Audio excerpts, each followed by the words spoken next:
you'd have any interest in as a young and growing brand. He has published a gigantic manual that has every answer you would ever need to every question. It's like an entrepreneur's dream, called the Natural Products Field Manual. He also provides expertise in strategic planning, sales, marketing, and business plans, distribution plans, broker selection and management, organizational development, compensation, strategic planning, financing, trade spending, assistance around M&A. He's your guy. So Bob Burke, we're so lucky to have him here. He's seated here at this table, so try to come and touch base with him at some point during the day, because you'll want to know him. But he also his history is working with Stonyfield Farm for many years as a vice president of sales and corporate development, and he's very active in the entrepreneur community at Babson College, his alma mater, where he received his MBA. So let's take this opportunity to welcome Bob Burke to the stage, and thank you so much. Thanks, Diana. That was great. We have an action-packed program today filled with hair-raising thrills and high-speed adventure. We're fortunate to have 15 accomplished experts sharing their wisdom and hard-won experience. They all have complete bios on the show website, but I would encourage you to go to their LinkedIn profiles as well as their own websites and read more about them. I'm going to keep their introductions pretty short so you can have more time with them, except for our keynote speaker, my friend Gary Hirschberg. So Gary and I go back, dare I say, 30 years from when I joined Stonyfield. And it's been 25 years that we came to our first Expo West, which my memory was this weird amalgam of earth mothers and oiled bodybuilders. So much different than the way it is now. Long ago, Gary's leadership transcended Stonyfield to industry leadership in many important issues, from being an early outspoken advocate in terms of labeling non-RBST milk, to using Stonyfield lids to promote important social issues such as gun safety and other issues like that, to being the mentoring many young entrepreneurs, some famous, some not yet famous, as well as chairing the Just Label It campaign to label genetically engineered foods. So Gary is the chairman of Stonyfield Farm, the world's leading organic yogurt producer, and managing director of Stonyfield Europe, with organic brands in Ireland and France. Gary serves on several corporate and nonprofit boards such as Applegate, Peak Organic Brewing, Late July, Quantum Design, Glenesk, the Danone Communities Fund, and the Danone Livelihoods Fund. In 2011, President Obama appointed Gary to serve on the Advisory Committee for Trade Policy and Negotiations. He's chairman and founding partner of Just Label It, the national campaign to label genetically engineered foods, and co-author of Label It Now, What You Need to Know About Genetically Engineered Foods. He's the author of Stirring It Up, How to Make Money and Save the World. What could be easier?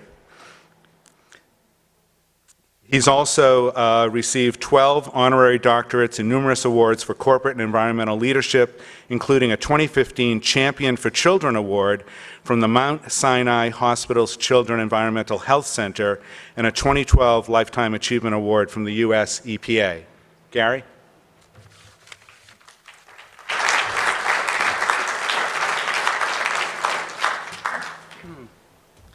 The bio may be longer than the speech. Good morning, everybody, and thank you. And I have to say, you'll see a lot of this at this show. How many folks is this your first show? I just want to get a picture. Wow. You know, Bob talks about us being at the first Expo. The first Expo about fit in this room. I mean, it was maybe twice this, and you're about to have your minds blown when you see what it is now. But as I hear him run through our long history together, I realize nowadays, and someday you'll all understand this, I don't try to remember what year something happened, I try to remember what decade. You know, that's kind of good enough, and we've had our decades together. But I really want to commend you all for coming and taking the time to do this. This obviously didn't exist when Bob and I were starting out decades ago, and it is incredibly important. You're about to hear, looking at the roster, you're about to get enormous amounts of wisdom that have come the hard way. You know, I was 6'5" when I started in this business. Look what's happened to me. But all kidding aside, there's endless opportunity, which means there's endless opportunities to make fatal or near fatal errors. How you choose your personnel, how you choose your sales plan, how you relate to your customers. Bob will remember in 1984, we made just a little agreement to. At that time, we were competing with a little yogurt brand called Brown Cow, which we subsequently bought decades later. But at the time, they were in New York, we were in New Hampshire. We were trying to break our way into a chain in Massachusetts called Purity Supreme. And they required, in order for us to get in there, they required that we give them 2% cash discounts. Well, in the yogurt business with low margins, that was, giving a whole other point. We were prepared to give 1%. Well, so we acceded to that. We gave them that. It turned out it took us decades to undo that little standard that we had set with one simple competitive decision. That's what became the standard for expectation and undoing it. So that's the kind of lesson and learning that you can't, it's so much better to hear it in a place like this than to learn it the hard way, the way many of us have. Winston Churchill really said it best. He said, experience is something you don't get until just after you needed it. And that's, I think, just again, a commendation to all of you for coming here and taking advantage of the amazing knowledge and wisdom here.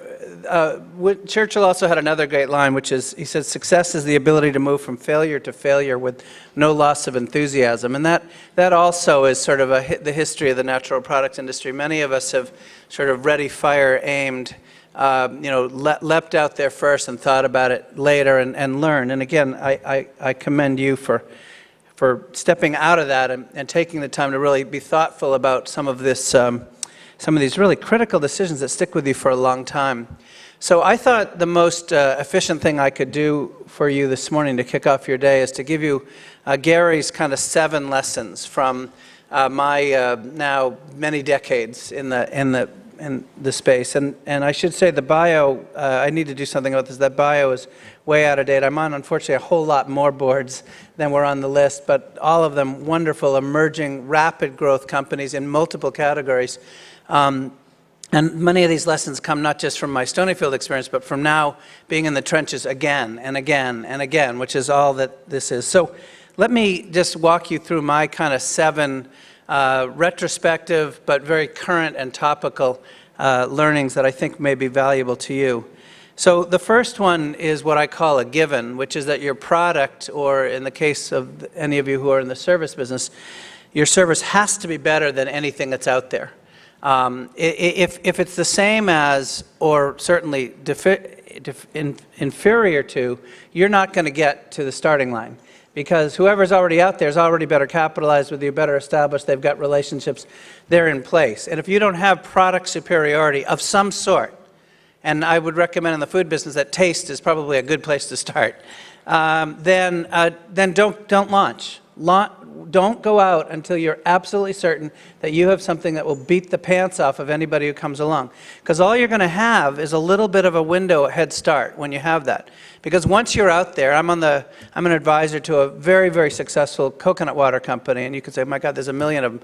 This one is, I can tell you, it's the best out there. It's called Harmless Harvest. It's extraordinary. But they win on taste. But the moment they came out with their innovative process that achieved that taste, there were 7 Me Too's out there in no time. We saw the same thing with Stonyfield. I've seen the same thing with every company that's out there. And you've got some experts, Scott and Bob and others, who will talk to you today. And these stories are legendary. When somebody launches something superior, you get the clones, you get the copycats. So what you have to do is be sure you've got something that buys you that head start in the marketplace. Now, our product was, when we began, my partner, Samuel Kamen, was literally a lunatic on quality and on taste. I can now, I think the statute of limitations has expired, so I can now tell this story that we always had, we were required with yogurt to have a filler. You're never supposed to touch the tops of the cups. Back then, we didn't have the seals. We just had lids. And but we couldn't really afford a filler. We started with 7 cows on our little farm. So we had this filler that stood there, and when the FDA inspector came once or twice a year, we'd say, God, you can't believe it, it's broken again. And then when he left, we continued what we always did, which was snap on the lids. And what Samuel would do is he would inspect every cup. before we filled it, before we put the lid on. And, again, not exactly a high quality process, high tech process, but, he would literally, if there was a dust speck or something, but he was an absolute lunatic, but that's what got us here. The product was superior. Literally every cup, perfect cream on top. That put us in the marketplace. It allowed us to defend against an already existing brand, Brown Cow. And, the rest was sort of history. We did eventually automate and get a lot more quality oriented, but the product itself could not be beaten. When we started our company, which was '83, it was right after the Iranian hostage crisis, and I realize some people here probably weren't born then, but it was every day on the front page of the newspaper, Ayatollah Khomeini was up there saying, down with America, we're going to take you down. And an Iranian refugee had resettled in our nearby town next door, and they know something about yogurt in Iran. They've been eating it for like 6,000 years there. And so she drove up to the farm one day to find us. We were just selling in 7 stores around us. And she said, this is the best product I've had since I came from my country. This is the finest food I've eaten here. She said, I have a piece of advice for you. You should call it a taste of Iran.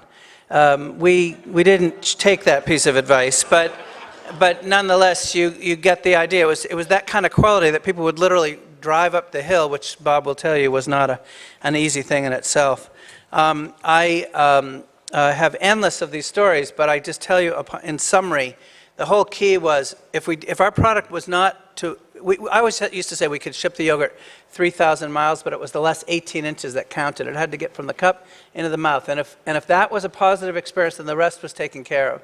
But I can tell you from experience, if it wasn't, and we had some periods years later with some quality issues, not because we're hand lidding, but because of things that typically do happen in small dairies. And it works the other way. If your product is not superior, if it's inferior, it's death. So get it right, and take the time to get it right. Do not skimp on any aspect of what it takes, even if it's a higher cost of goods, because you will eventually be able to overcome that with volume, but you won't be able to ever overcome an inferior product, okay, period. Second lesson, which is sort of a more broad generalization, but I think it's absolutely apt here for you today, and that's an adage I like to call, if you don't ask, you don't get. If you don't ask, you don't get. And what this means is, if you don't stand up for yourself, whether it's a customer, or an employee, or an inspector, or a supplier, then who's going to? And believe me, the key to entrepreneurship is having the chutzpah, the ego, to stand there when everyone else tells you it's not going to work. I always, when we started Stonyfield, you have to understand there was no organic industry, didn't exist, there was no organic standards. Nobody was eating yogurt in this country. The only yogurt eaters were skiers who ate Dannon at the slopes. I always like to say we had a wonderful company, we just had no supply and no demand. So we had to try to explain ourselves to everybody. Now, at that time, there were a couple of fledgling little natural foods folks out there. One was this little store called Bread and Circus in Cambridge, which is now part of Whole Foods. At the time, they had 3 stores. Bob will remember that we were trying to get into Bread and Circus for about a year. They already had 3 other little hippie yogurts made by somebody in Vermont or New Hampshire with their TP and their wet goat, and they didn't need sort of another one out there. And we kept going down and hammering, and we were getting nowhere. So in July of 1984, I was having my 30th birthday. And a bunch of my former Ultimate Frisbee team had come up from Cambridge up to Boston, up to New Hampshire to help celebrate the day. We milked the cows, we made our yogurt that morning, and then we had a birthday party, and they had me blow out the candles. And I said, listen, it's great that you've all come up. Many of them were in Cambridge and Boston. I said, but if you really want to give me a great birthday present, go down to Bread and Circus and ask for our yogurt. That was on a Sunday. On Wednesday, the buyer, who's still in this industry today, called and said, Gary, I don't know what's going on, but demand has gone through the roof in the last couple of days. Get it in here. Now, this was probably 16 Frisbee players, but nevertheless, it was enough to make the difference. And of course, we did. We drove it down that afternoon. I got it in the store and became, within a month, because of our superiority, the #1 selling yogurt there, and have been ever since at Whole Foods now for decades. You have to grab every opportunity, and you've got to be out there for yourself. We had a situation in 1987 where we had exceeded the capacity of our little yogurt plant, so we moved our production out to a facility in Western Massachusetts where we were so desperate for the plant that we hadn't done the homework, the due diligence. Turned out he was quite leveraged. He had serious financial problems, and which we hadn't really dug into. And in the fall, in October 17th, which happened to be also the weekend of the first big stock market crash of '87, so the clouds were over all of us. Their banker called me that Friday morning and said, "Do you want to buy them?" And I said, "No, we can't. We just got started with them." She said, "Well, I don't know how long they're going to be in business because my boss, they've just had their SBA loan not renewed for the third year, and I don't know how long my boss, the bank president, is going to allow me to keep the loan there." I said, "How long do I have?" She said, "I don't know." And so, I'm sorry, that was on a Thursday night. On the Friday morning at 7 a.m., they came in and padlocked the place and put it into Chapter 7. I had my packaging in there, I had my fruit. We figured out a more permanent solution, but working 24/7, we had no, we were skimping and cutting corners, and it was really coming back to hurt us. Well, I just mentioned I got our fruit out, but what happened was our fruit supplier somehow hadn't paid attention and kept shipping us fruit. And so over the next 5 months of this total nightmare chaos 24/7, they kept sending us more and more and more. And finally, they finally noticed that we weren't paying them for it. And as it turned out, they had run up about $85,000 of fruit to us, and they called and said, "When are you going to pay?" We said, "Well, listen, can I come out and talk to you?" Always a bad sign. They said yes. I flew out. I borrowed a credit card. Flew out to from my mother, actually. Flew out to Cleveland, Ohio, and sat down with them and said, "Listen, I got good news and bad news. The bad news, I can't pay you right now, nor can I pay you for the next 6 months. But the good news is, if you continue to advance me fruit, I'll buy $250,000 of your fruit in the next 6 months based on our current growth rates." This is, if you don't ask, you don't get. Remember the theme here.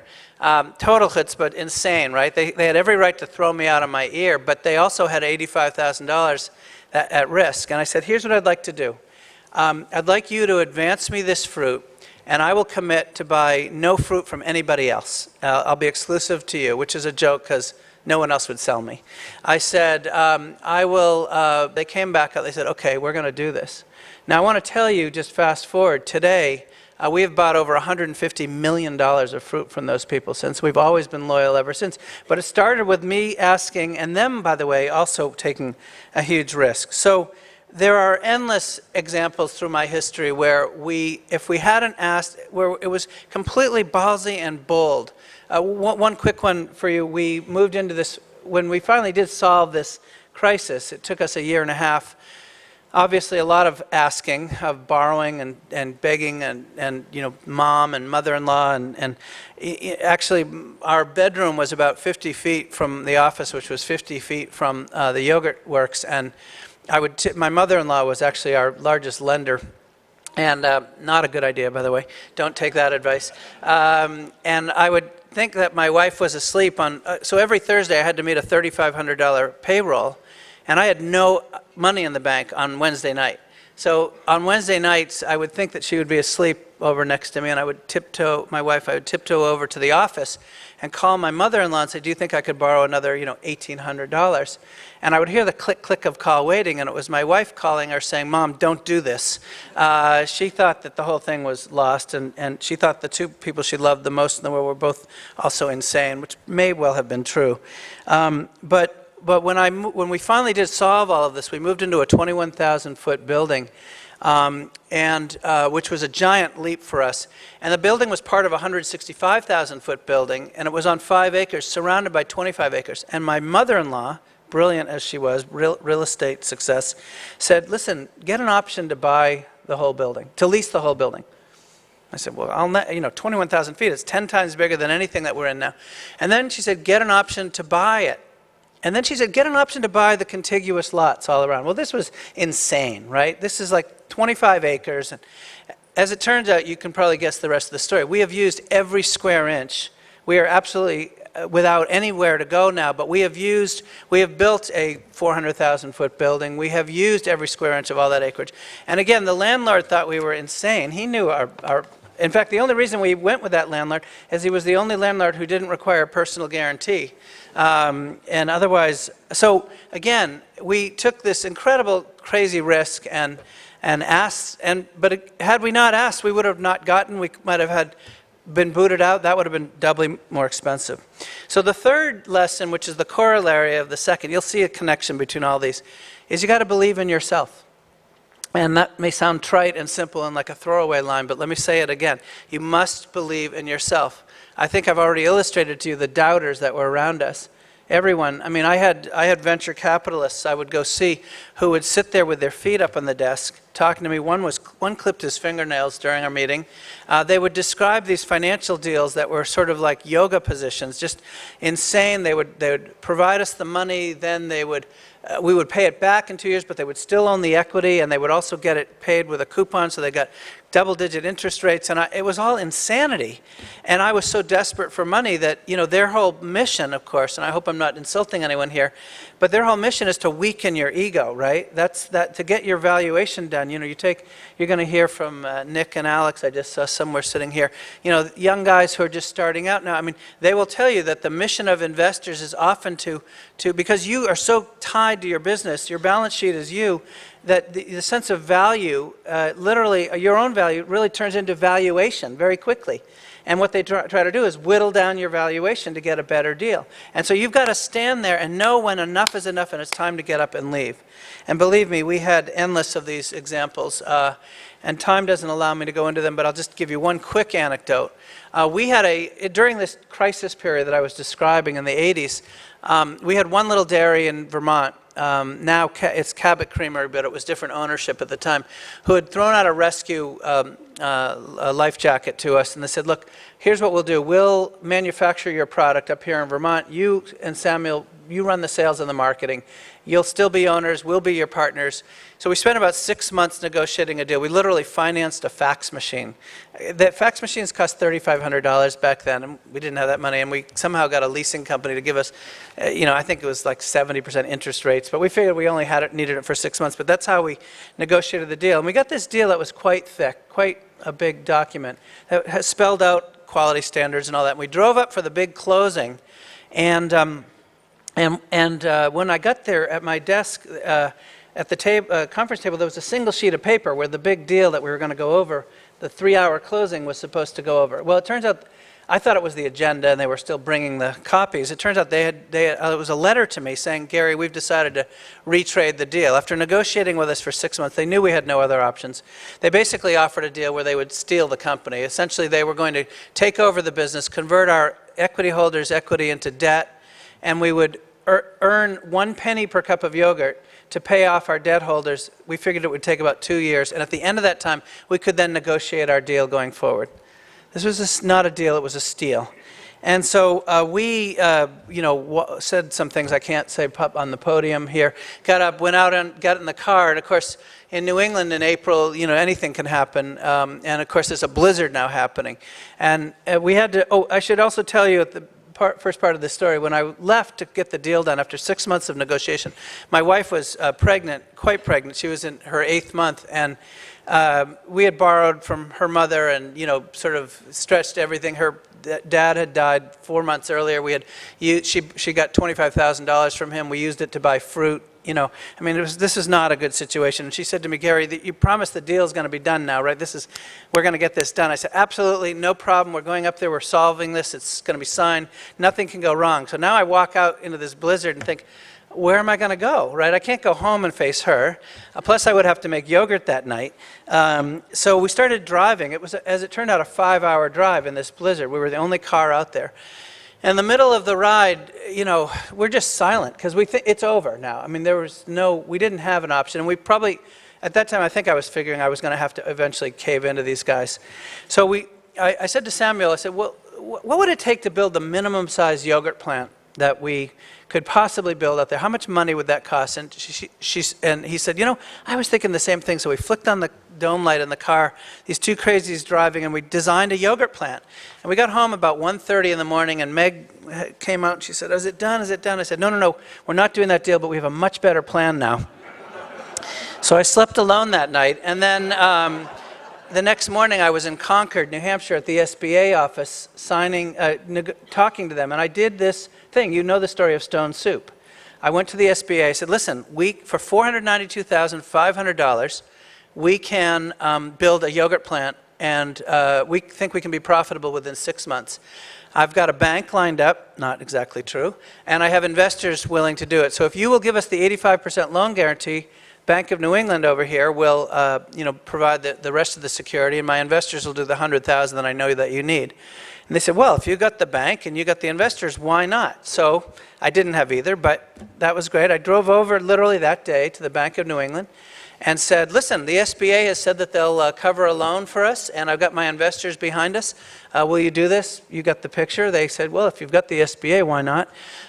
Then we convened a meeting with our shareholders 2 nights later in Boston. I said, SBA and the bank are in. All we need is your $100K. And honestly, we got the money, we built the plant, and 6 months after that, we did become profitable. But it was the old believing in ourselves and not taking no for an answer that was absolutely key. And again, every one of us knows this intuitively, but I can't stress it enough. I would not be standing here were it not for that. Number 4, and absolutely crucial, is, and it, again, not unique to the natural foods industry, but critical in our space, you got to know your cash needs. You have to absolutely know your cash needs. It's not about whether you're making money or not, it's whether you have cash. You can lose money for a long time if you have cash. We were 9 years till we made a nickel. 9 years, from April of 1983 until 1992, 9 years.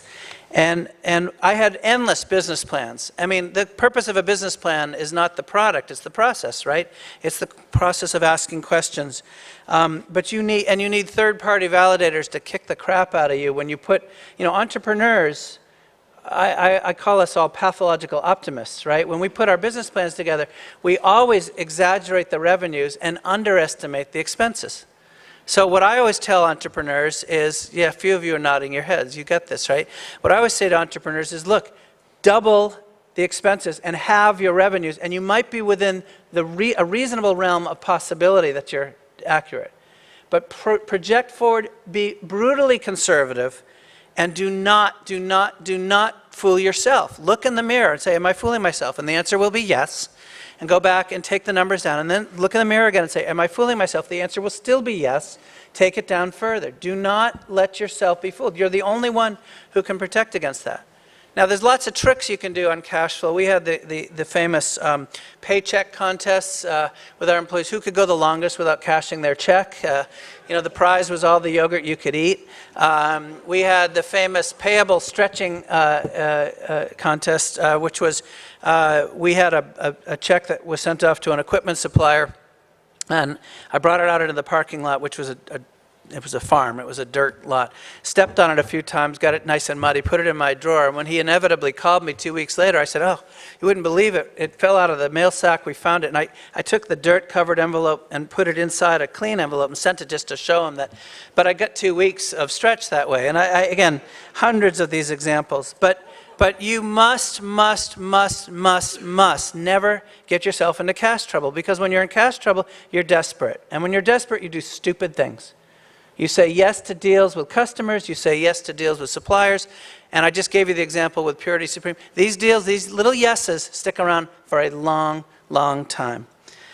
Number 5, which is a corollary of number 4, not surprising, is over-communicate. Over-communicate. Over-communicate with your customers, over-communicate with your employees, over-communicate with your vendors. Being smug and know-it-all and having all this stress and all these ideas in your little brain and not sharing is useless. Your vendors, especially as you're growing, they will forgive you for a lot if you're in touch, if they know what you're doing, if they know where you are. During that fruit period, that 2 years, there was a woman named Eleanor Keating who was their credit person. And Eleanor and I would get on the phone every single Tuesday, and I would tell her exactly how much money I'm sending her. She would ask about my kids and my wife and, the cows, and, we'd have this, but we had a 2-year-long relationship. She was like a best buddy. She probably knew more about what was going on in my life than my wife did. But we over-communicated, and that got us through. That enabled her to go see her boss and say, yeah, they're a little off, but this is why, he had a flat tire the other night, and, his wife's having a baby, or whatever it is. But shareholder communications. I had plenty of shareholders, 297, who were justifiably wondering, if they were ever going to see their money back. So I had regular, this is pre-email, so I had regular letters that they would get. I had once-a-year meetings with them where I would say, look, I will, if anyone who wants to get out, let me know and I will get you out. I will find a buyer for your stock. So the over-communication, letting your employee, by the way, if you're stressing, if there's something going wrong, your employees know. Don't think you are playing poker with people who work there every day. You're playing with their lives. Communicate with them. Tell them what's going on. In my case, over-communicating has always paid. Number 6, I'll get into the end here. You must take care of yourself and those you love. But you must take care of yourself. I know this is like sounds like mom up here. It's dad. Don't screw up. You must get sleep, and you must eat well, and you must exercise. And why am I talking about that at a business conference?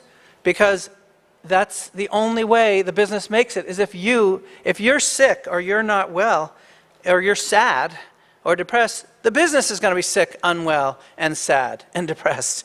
In my case, during this time of stress, we were burning $25,000 a week, that 7-day, 3 shifts period. I would at 10 p.m. at night we'd finish the milking. I'd come in and say hi to my then fiance, and then I'd change into my tennis clothes and go off because we had free tennis court, indoor tennis time down the road from me. And she was like, wait a second, you've been away all day long. You got up at 6 a.m. to milk, but I needed that. I knew I couldn't be with her with the stress I had. And I would go and I would hit tennis balls at 10 at night with another struggling entrepreneur. And I will tell you, the tears would literally like roll off my cheeks as I was whacking these poor little yellow fuzzy things.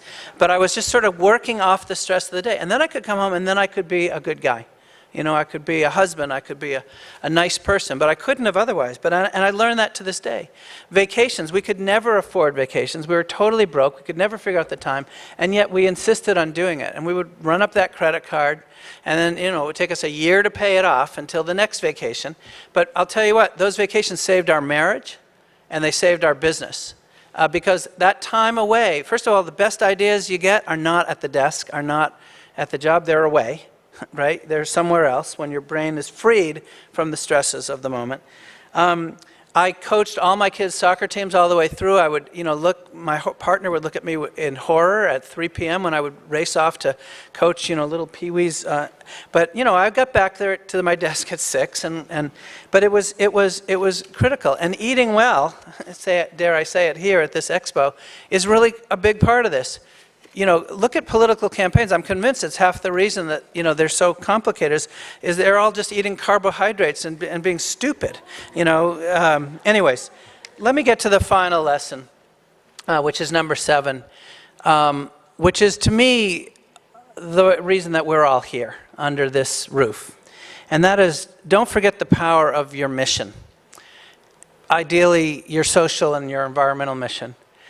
It will be, at the end of the day, when you've managed your cash, when you have managed your stress, when you have been clear with your vendors, when you have a superior product, et cetera, your mission, your ability to stand for something bigger than your business will be the difference between success and failure, because it's going to be what gets you up every morning. It's going to be what keeps your employees loyal. It's going to reduce your attrition away. I mean, today, Stonyfield, I started with the 7 cows. Today, it's over 2,500 profitable family farmers. We're partners with Organic Valley. We have, an endless legacy of giving millions of dollars now to all kinds of causes. We were the first company in America, food company, to measure and markedly, as part of our business plan, reduce our carbon footprint on an annual basis per pound and in absolute terms. We have this long, long legacy of what I call advancing win-win-win-win commerce, where it's not just been good for us and our employees and our shareholders and our cows. By the way, organic cows live twice as long as conventional cows, and our farmers. It's been good for the planet. It's been good for consumers. And the history of consumer products is not that. The history of consumer products is usually about somebody losing at the expense of somebody gaining. But if you take this lesson to heart, this idea that business can be the most powerful force for good that we have if it's properly harnessed, you'll realize that you will have a deep well of satisfaction, and you might just save the world. And I'll just sort of conclude and summarize this way. Loyalty is really the holy grail, right, in our business. It's much more powerful than any other force out there, because loyalty is actually an emotional connection, not an intellectual connection. And when you get that emotional connection, what happens is, you get some real benefits, like word of mouth, which is far more powerful than advertising. I'm sorry for the advertisers in the room. But when you have a friend or a family member who says, you got to try this product, that sticks with you. Whereas if you see an ad with yet another celebrity for the 8th time, that's not connecting. And advertising, sure, it works in short bursts. But long term, what you want, the customer you've got, is the most powerful weapon for growth you've got in the future, because you want her or him to repeat, and you want her or him to be part of your selling. That comes about when you have a mission. And so I want to conclude by just quickly sharing my mission right now, and ask that you be part of it, if you're not already, which is we need mandatory labeling of genetically engineered foods in this country. We are one of 64 nations around the world that doesn't have it. Really progressive countries like Russia and China give their citizens the rights to know what they're eating. We have a dangerous bill right now that is going to be debated on the House floor, Senate floor, possibly Friday, but probably next Monday. We call it the Dark Act, for denying Americans the right to know. At this show, throughout this show, you'll hear about the Just Label It campaign to stop that act, but more importantly, to secure mandatory labeling. But if there was ever a time in history, and in your lives and in all of our lives, to pick up a phone and talk to a senator, or reach an office, or send an email, this is that moment. And it doesn't matter, you can reach any senator, because you all do business in multiple states. You have standing there. It doesn't have to be your very own. But we need senators to get off of this right now, to stop this Dark Act. We're going to come down, it's going to be 1 or 2 votes that's going to make the difference. This bill, and I'm out of time and I don't want to belabor it, but this bill would not only block mandatory labeling in states or like we have in Vermont, or at the federal level, it would actually require the USDA to fund, with your money and my money, taxpayer money, a propaganda campaign to promote the benefits of GMOs. This is a dangerous, dangerous act, throwing all of our resources into one solution to agriculture, when that solution has not yet even delivered on the benefits that were promised for the last 20 years.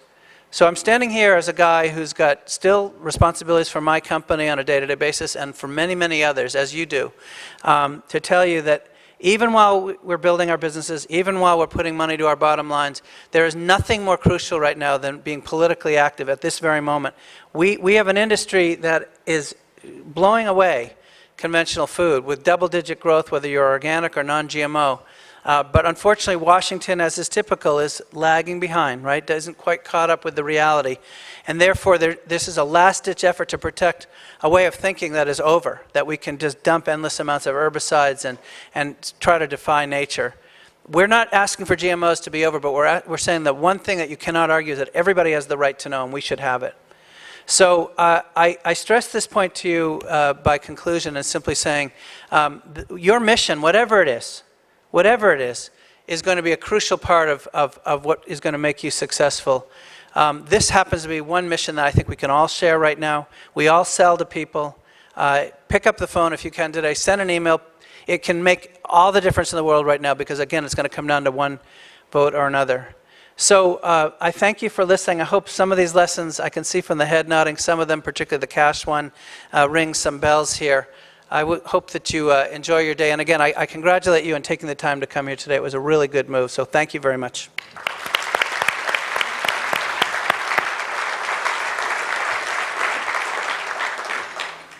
Well, thanks, Gary. That was a great gift for everybody in the room. And I would just add one thing Gary doesn't always take credit for is building a great culture, which is a double entendre for a yogurt company. But great culture enables great strategy and great execution, so something not to be overlooked. And one thing I'd like to do right now is thank our sponsors. With their help, it makes the whole program more available and more accessible for more people. They are Alliance Sales and Marketing, M Squared Marketing, Holland and Hart, Interact Boulder, Nucleus Maximus, P2B Investor, and the Customer Marketing Group. I also want to remind everybody to remember to come back for the Pitch Slam reception Thursday 4 to 6 at the Marriott Ballroom number 8. I also would be remiss and irresponsible if I didn't mention I'm producing a workshop in Boston March 31st on operations and supply chain, as well as my co-author Rick McKelvey will be at table 18 during lunch with our natural product field manual. And when we do have lunch, we're going to be doing something called Solutions Lunch, where each of you have been assigned to a table, or you signed up for a table, where there'll be an expert, covering a topic to answer all the questions you have. So now I'd like to move on to our next topic. It's called Undoing Food, the Back to the Roots story with Nikhil, Aurora, and Alejandro Velez. Back to the Roots was founded in 2009 by college seniors Alejandro and Nikhil after discovering how to grow gourmet mushrooms in recycled, may I say, gourmet coffee grounds. Since then, Back to the Roots has evolved from an urban mushroom farming into a thriving business on a mission to undo food and reconnect families to it through fun, innovative, and delicious ready-to-grow and ready-to-eat products, such as the Organic Mushroom Farm, Water Garden, Garden in a Can, Organic Stone Ground Flakes, and others. Back to the Roots currently sells their products in over 14,000 stores, all of the usual suspects. So guys, come on. Thank you.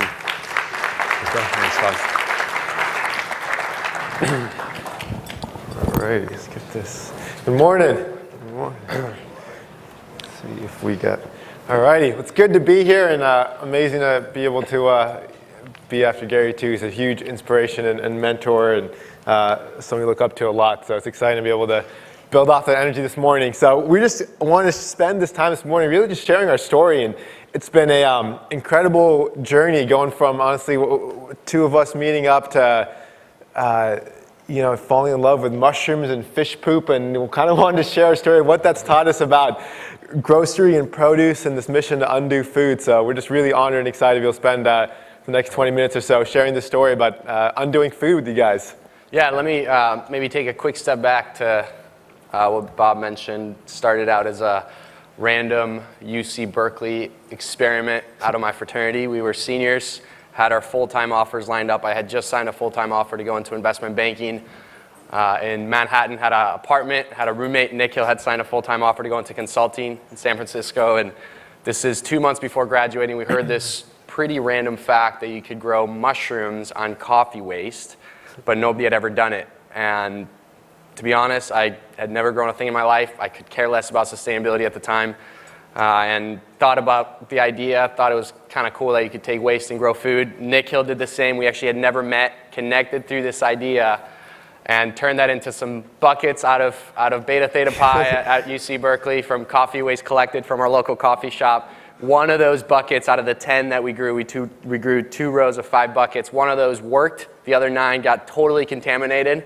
But that bucket was the one that we ended up just taking over to the Berkeley Whole Foods produce department. First produce guy we saw, we just said, hey, we think we figured out how to grow mushrooms on coffee waste, which led us to eventually get $5,000 from our chancellor for social innovation. off of that one bucket and turned it into a mini little warehouse. We'd started collecting hundreds and thousands of pounds of coffee waste from Pete's Coffee to Starbucks, and eventually got to a point at which the regional buyer for Whole Foods said, if you guys figure this out, I'm going to blow you up in Whole Foods. Like, this is the most innovative shit I've seen in produce. Taking coffee waste, growing mushrooms. He's like, what were you guys farming before? And we said, well, we were going into investment banking, and there was a long pause, but then afterwards he said, you know what, give that up, boys. He's like, I'll make sure you blow up at Whole Foods. And started with the fresh mushrooms at first, and realized that it was so much more than just the fresh mushrooms, because we were doing so many demos at farmers markets and Whole Foods, and realized that it was about the experience of growing, and we ourselves were learning and just becoming so curious about food. Started creating the mushroom kit, which really just was a journey in design. Started with this bag of fungus that we put a sticker on and tried to sell at a Berkeley farmers market, could barely do it, to what it is today, which is the organic mushroom farm, sold in 14,000 retailers across the country, Canada, Australia. And the coolest part of it all is that we realized that this was not about the foodies, this was not about the chefs, this was about the kids. Like, the fact that they could see food grow for the first time was mind-blowing, and as crazy and weird and disgusting as mushrooms are to kids, it's also magical and fun and intriguing, and the fact that they double in size every day turned this into this little mini random phenomenon amongst kids in classrooms and teachers. Yeah, and it was this incredible journey, taking that from that one idea to creating this mushroom kit, and out of that we just kept going deeper and deeper into food, and by this point we had about 10,000 square foot warehouse out in West Oakland, and we were collecting thousands of pounds of coffee grounds, and we had, as we went deeper and deeper into urban farming, we kept on kind of learning about other ways of growing food, and eventually came across aquaponics, visited this really cool aquaponics farm in Milwaukee called Growing Powers, and it's like a city block-sized aquaponics farm where Will Allen had thousands of tilapia and all that fish waste, fertilizing all these plants. And both of us kind of took a tour of this that day, and won't forget it because we both left just so inspired. And we're like, this is one of the coolest ways of growing food we've ever seen. And started realizing what we had done with the mushroom kit, taking a big mushroom farm and shrinking it down to this tabletop classroom kitchen kind of size version. And we started asking ourselves, can we do that for aquaponics? And this time around, though, I also realized we had learned a lot about design, and we weren't starting from a bag and a FedEx label again. So found these incredible industrial designers called Daylight Design in San Francisco, shrunk it down in the first aquaponics system, crowdfunded on Kickstarter, actually, had a $100,000 goal, hit about $250 in 30 days, and turned it into what is now our second product. It's called the Water Garden, and it's a home aquaponics system, 3-gallon fish tank, put a betta fish or goldfish in there, all the fish waste fertilizes your plants, and the plants are constantly cleaning that water for you. And it's funny, we had those two products for about, our first 4 years in business. Is all about just the fresh mushrooms, the mushroom kits, and then the Water Garden. It's going deeper and deeper into retailers, learning a lot about ourselves, our partnership, and over the last year, we kind of really had the chance to take a lot of those learnings and start kind of evolving and expanding some of our product lines. And with the Water Gardens, actually, we went into a lot of the same lessons learned, though, around retail. We actually launched it with Petco, Nordstrom, and Whole Foods, and kind of circled back on a little bit later, but it was one of the most interesting, fun launches for us. You had a pet store, a fashion, kind of high-end fashion store, and a grocery store, all launching a fish tank at the same time. And what it started teaching us, too, was the power of, what was driving this wasn't the mushrooms, it wasn't the actual fish or the plants. It was pictures like this coming in, and we started realizing there's something bigger here than just the mushrooms or aquaponics. It's about how do you start connecting families and kids back to their food. And I think these two products, more than anything over those first few years, taught us, I think, really what our purpose and passion was.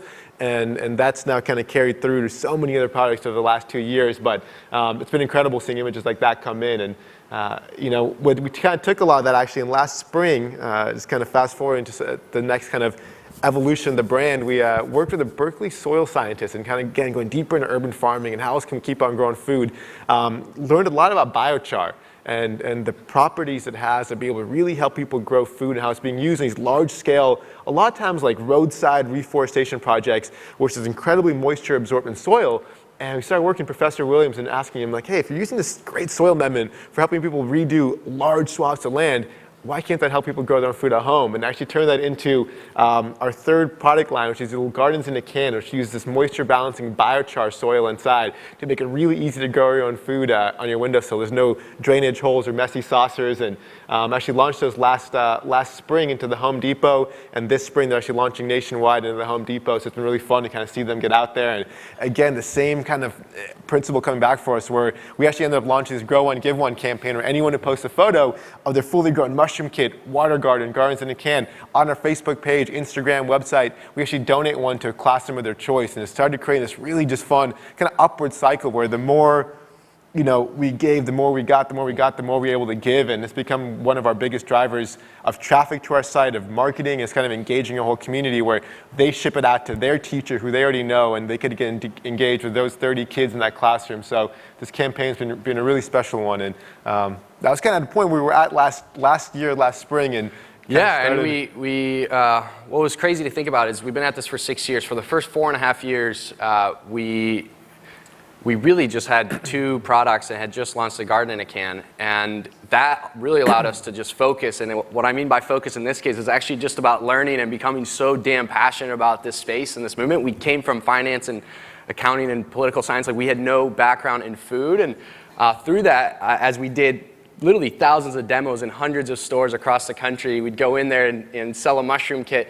We learned one pretty cool or interesting fact was that as we went into produce departments, we had this feeling, and we got it across the board from a Safeway to a Whole Foods to Kroger, where there is so much opportunity to connect to the farmer. Like, you can go in there, and this is true today as a consumer. You go in there, you go to the perimeter of the store, and you eat pretty healthy. And you go in there, you ask for the produce manager, you say, hey, do you mind if you cut up an apple so I can try to see if I can buy it? 9 times out of 10, they're gonna cut it up for you, and that's totally understood. And then you have signs that tells a really great story about where it's coming from. And then you walk a few feet down to the grocery aisle, and all of that completely changes. You were to open up a box, you have security called on you. So it's like total different mind shift. And in reality, as we learn about food, we're like, well, really, grocery aisle should, at the end of the day, should just be one step further than something that comes from the ground, but it still has to be connected to the ground. It still has to be connected to growing food. And that was really, really cool for us from doing this for 4.5 years, being in store continuously.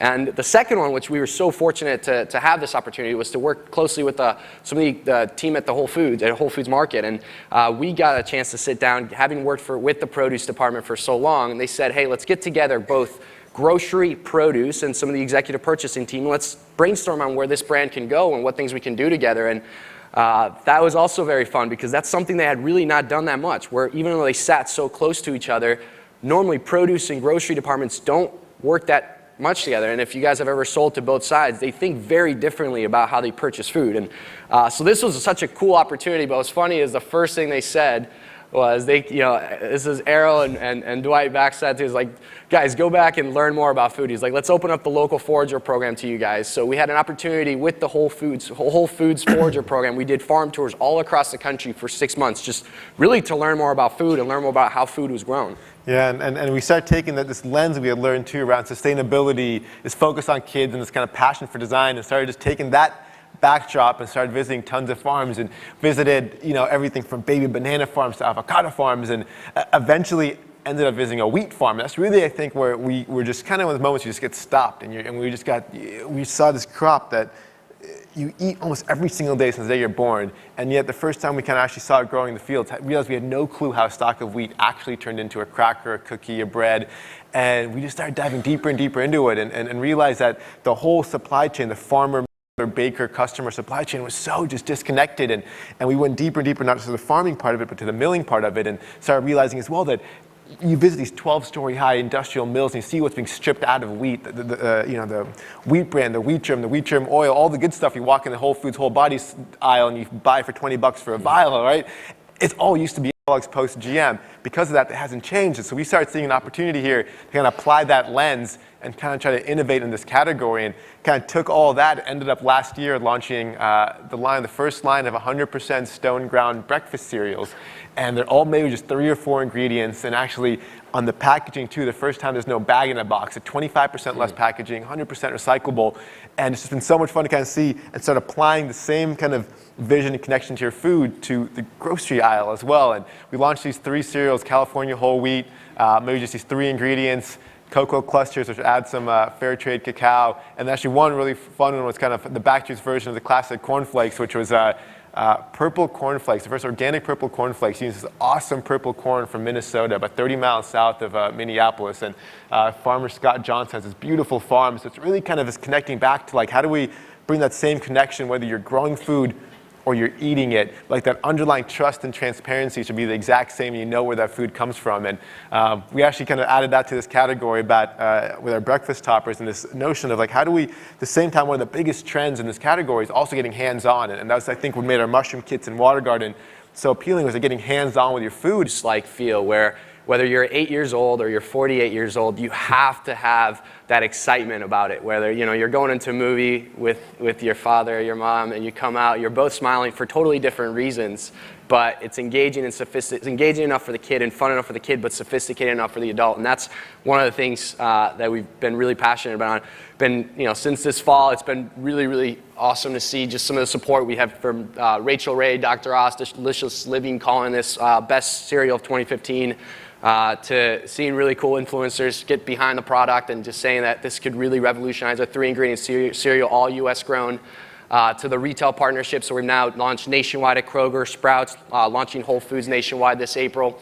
And also is the partnership with the retailers. It's not just selling product in there and seeing how it's going to sell. It's really allowing us or giving us a leeway to create something really, really special and creative. And one of those that I want to highlight is a national partnership that we'll be launching with Califia this year. So we'll be doing nationwide demos and a whole digital campaign called #BetterTogether. So if you purchase Califia almond milk with the Back to the Roots Stone Ground cereal at either Kroger or Sprouts, you're going to get a $3 off coupon.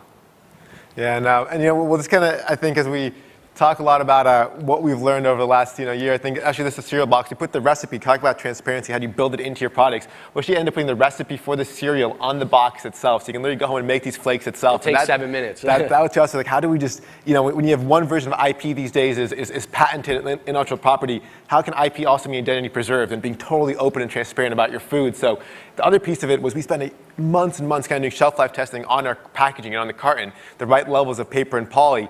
And at the end of the day, we're like, you know what, let's just open source that. And we actually put on the box itself the exact percentages of how we make up our box. So kind of give your ingredient recipe and then the packaging recipe as well. And that's kind of all, I think, part for us of what connects growing and eating to that radical transparency. And we'll kind of, last kind of couple things we wanted to just share with you guys, because it's been all real time for us still every single day. This just last week for us, we want to keep on innovating in both. People ask us, how do you go from mushrooms to cereal?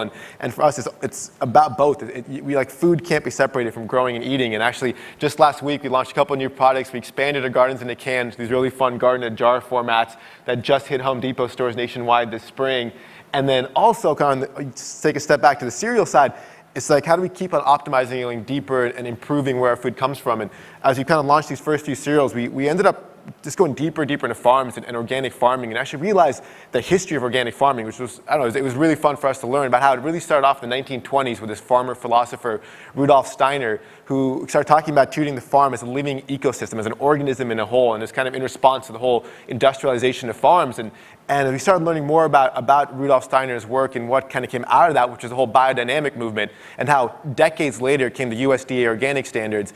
The biodynamic standards that first started off in the 1900s are still kind of the gold standard for farming and sustainable, regenerative, resilient agriculture practices. And we kind of realized and started learning a lot more about the market that's starting to open up around biodynamic. And you'll start seeing it in wines and chocolates. A couple different kind of brands really started to embrace biodynamic farming and kind of saying this is going beyond organic and beyond non-GMO. And I spent the last few months actually working with the Demeter certifiers and a lot of farmers across the country, and actually are this morning about to announce, just in a few hours actually, but you're sharing it here, the world's first 100% certified biodynamic breakfast cereal. So super excited to kind of bring this to the market nationwide this June. And we're working with an incredible farmer named Fred Kirschman in North Dakota, who we're bringing this cereal to life with. And one more thing we want to share, as we've continued to expand both the ready to grow and ready to eat, to us, it is that connection. We have to continually innovate both on the ready to grow side as well as the ready to eat. And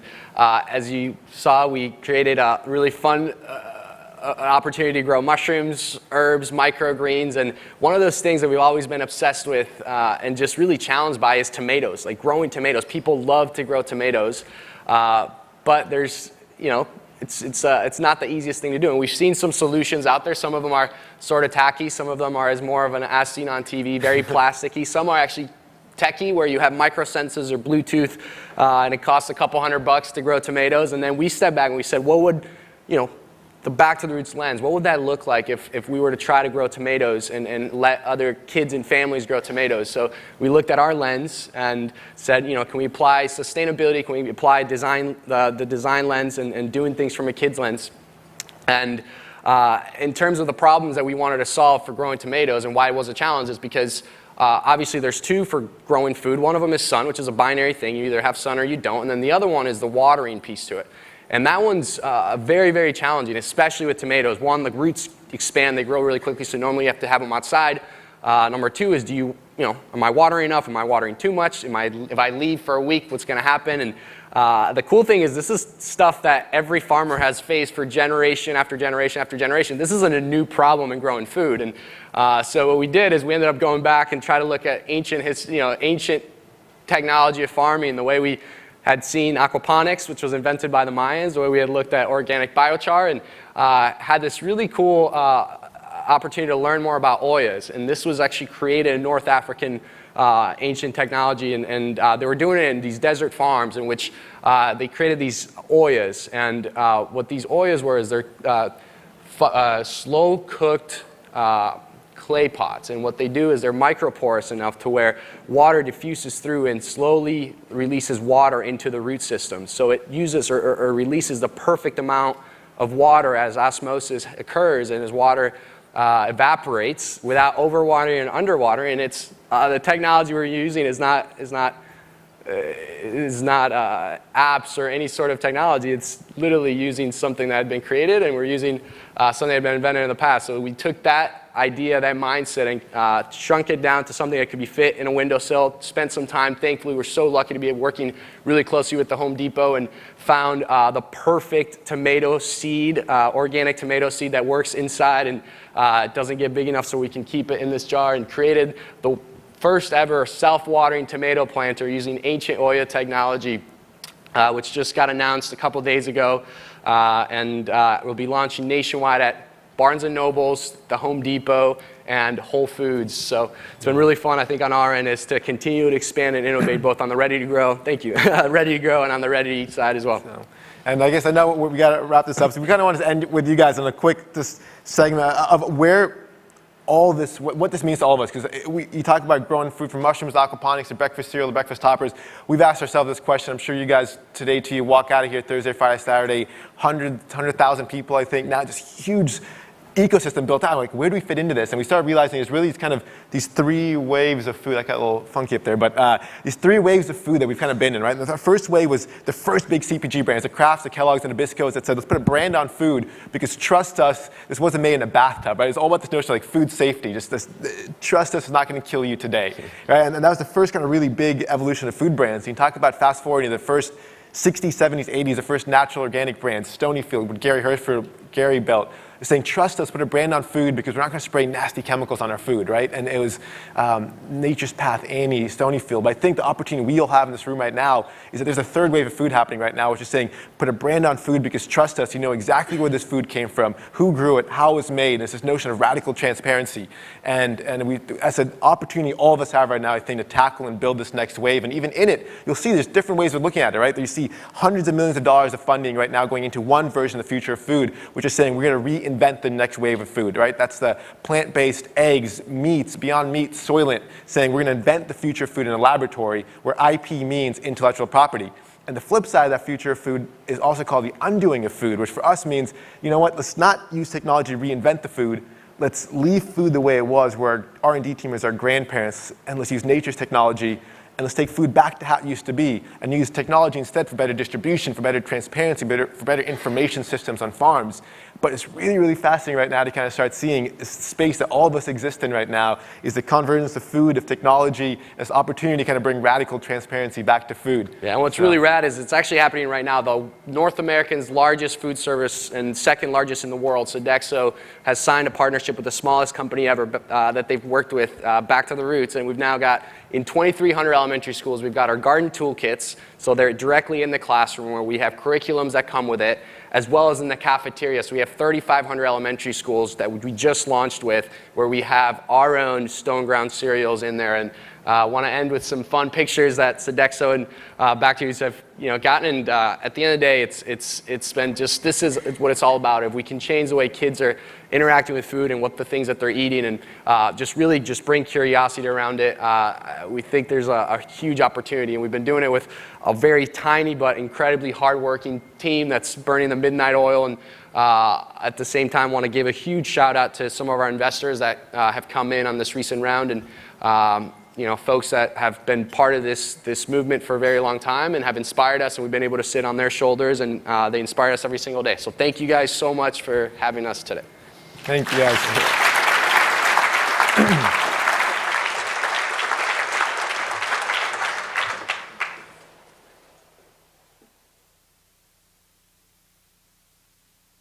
That was a terrific story. These guys really embody what's so great about this industry in terms of taking a fresh look at food and then being part of this community, which is everything from the trade show to the retailers, distributors, brokers, platforms like the Next Accelerator that really help incubate these and nurture these and make them a reality. One of the things Gary talked about, one of his 7 lessons was don't run out of cash, whatever you do. That's a mantra, like don't run out of cash. And so our next speaker, Krista Morgan, is going to talk about closing the cash gap, a funding strategy designed for growing product companies. She's the co-founder and CEO of P2B Investor. That's P2, the number 2, BI.com, a marketplace lending platform that provides crowdsourced, asset-secured working capital to growth companies in a wide variety of categories.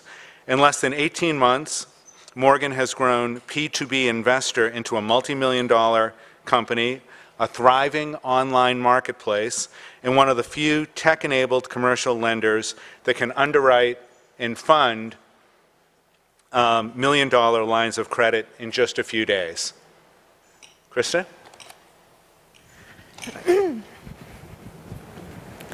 Thank you.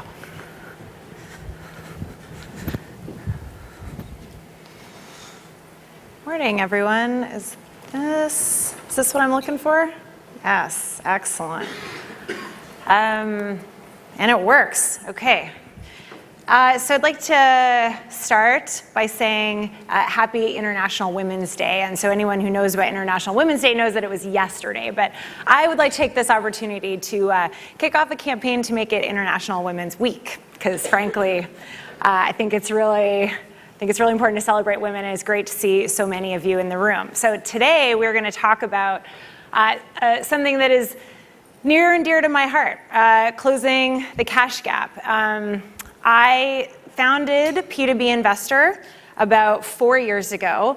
I have a very deep background in marketing, which is why I started a finance company. And what we do is we said, okay, what if we could take technology, what if we take crowdfunding, and what if we could deliver capital in a new way to growing companies? Because capital, understanding how capital is going to impact your business is it's a critical thing to being able to grow your company.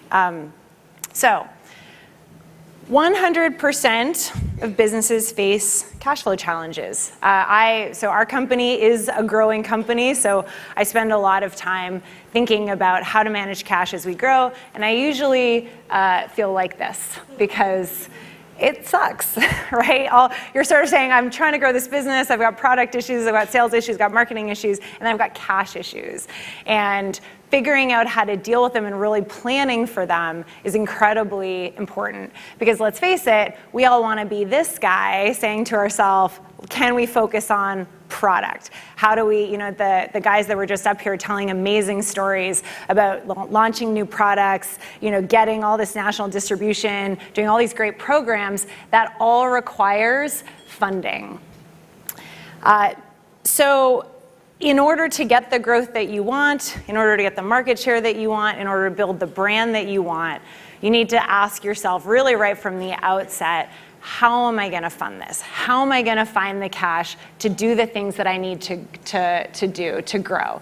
Because that really is what's going to keep you, it's what keeps you ahead of your competition. Good cash management, good cash planning is a critical thing to being a business owner. So we talked about the cash gap. What is it, right? At the end of the day, what we're saying is someone's going to say, hey, I'd like to buy some of your product. You're going to say, great. I'm going to go buy some inventory. I'm going to pay my suppliers. I might get some payment terms from my suppliers. But for the most part, you're usually going to be holding your inventory before it ships, having to pay your suppliers, and having to do all this before you actually get paid for product. So the cash gap is literally just the time between when you're putting cash out of your business to the time when it's coming in. And when you're growing, this problem actually gets worse, right? It starts to feel like you're having inventory, you're shipping product, new orders are coming in, they haven't paid, you want to start getting those new orders going. So in that high growth cycle, being able to have good cash management is even more important. So today, what I'm going to try to take you through is, number one, I really want you to take away that financing and how you finance your business is a choice. And there is actually no right or wrong way to it, but it is a choice, and good business owners are kind of making that choice in a very conscious way as they grow. We'll talk a little bit about what are the different financing options. We're going to do it in a really fun way, so I promise you won't be boring. We are going to talk about debt versus equity, because I think that's a question a lot of us struggle with as our business is growing. Which one is better? And the answer is neither is better. But it's important to understand both of them. And then I'm a big believer in preparation and execution, so I'll give you just some tips to bear in mind as you set out on your growth journey to be successful. So every business is going to go through some iteration of this life cycle, right? You're going to get started, and you're going to start to want to build you're going to have an idea, you're going to start to build a prototype, you're going to want to start to test that prototype, and there's a whole beginning phase of your company where all you're doing is putting really cash is going out. You're spending money trying to get getting all this stuff going. And the great news, like what I think is really exciting, is there is a lot of actually financing options in that early stage. 10 years ago, there wasn't Kickstarter. There wasn't some of these new early stage seed funds that are helping companies get going. So it's actually a great time to be a business. And I would argue that it is a great time to be a product company, because you have even more options than a lot of the tech companies out there. I say that being a tech company and knowing that firsthand. And then as you start to move along the curve, your financing options, you're going to have more options, and the quality of the capital that you can get is better. Really, and this is all about risk, right? Your business is getting less risky, and as it gets less risky, you have more options. It's a very simple formula. And what I like to today we're going to talk a lot about the sort of analogy of you can decide how you want to grow. You can decide if you want to grow really quickly, and you can decide if you want to grow in a sort of more slow and steady way. And there's actually no right or wrong way. I'm not sitting here trying to say one is better than the other. I don't know that slow and steady wins the race. I'm building a company. I'm trying to grow really fast, and I really hope to win the race, frankly. But neither one is bad, but you do have to decide. And I think you have to, at least have this conversation with yourself pretty early on. What kind of company do I want to be? Because the kind of company you want to be helps determine the type of financing option that is going to be right for you. If you are really focused on that exit, you're like, I want to get this product into market, I want to grow it, I want to exit it, the speed at which you grow impacts your eventual valuation. right? It's not just, did you get from 0 to $10 million? Companies that get from 0 to $10 million in 4 years versus 8 years, that 4-year company is more, it's not that it's necessarily more valuable, but investors perceive value in speed. And so then you're saying, okay, I'm gonna need to have more capital up front because I'm gonna wanna seize opportunities faster than someone else might be wanting to do it. And this just to give you an idea of what, sort of to illustrate this. So let's say you have this product company and it's got $100,000 in monthly revenue. And you're like, great, I'm gonna take this and I'm gonna grow it call it 4.5% a month. I mean, these are, it's a scenario, but growing at 4.5% a month, this takes you to about a $10 million revenue run rate in 4 years. Argue sort of a reasonable exit valuation is about you could argue 3x revenue. So you've got yourself $30 million company. It's pretty great, right? But then if you say, okay, well, actually, if I ticked up that growth rate a little, especially in the early days, if I could get that growth rate up to 6.5%, actually, I'm going to end up with a $23 million company in 4 years, which really increases, you can see it increases the valuation, right? And then you're probably going to get some kind of extra multiple because you did this great thing really, really quickly. And what I love about this is it's really in those early days, the faster you get growth early on, the more impact it has later. That is just a sort of reality, especially when you get into distributors and retailers and you start to have kind of a recurring revenue model. So the faster you get that recurring revenue up, the better it is. Well, better, it's not better, it's just different. So when you're thinking about funding strategy, you want to say, okay, so what's my story? What kind of company do I want to build? What kind of infrastructure am I going to need to support that story? And therefore, what kind of financing? So they are kind of inextricably linked. You really can't have a good business brand strategy without also having a funding strategy to go along with it. We're talking,